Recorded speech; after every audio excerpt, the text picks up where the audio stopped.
C'est avéré maintenant, depuis des années, même par les Nations Unies, que le gouvernement rwandais soutient les rebelles du M23, des rebelles qui sèment la terreur, la mort en République démocratique du Congo, notamment à l'Est, où ce conflit a déjà fait des millions de morts. Nous savons donc toute la responsabilité du gouvernement rwandais. Et alors, que fait l'Union européenne, que font les pays européens? On s'attendrait à des sanctions.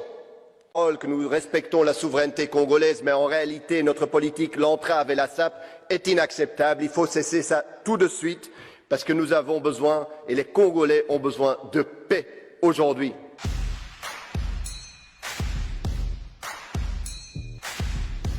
C'est la réponse que l'Union européenne a souvent quand on voit ce genre d'action de la part d'un pays contre un autre. Mais non, non, les gouvernements européens décident aujourd'hui de renforcer leur coopération militaire avec le Rwanda.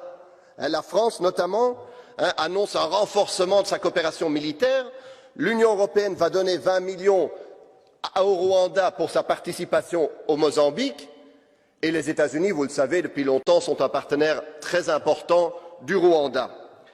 Tandis que vous savez qu'aujourd'hui, s'il y a un État qui vend des armes à la République démocratique du Congo, il doit notifier les Nations Unies, ce qui ralentit, voire empêche, évidemment, la livraison des armes à un pays trop souvent et si souvent agressé.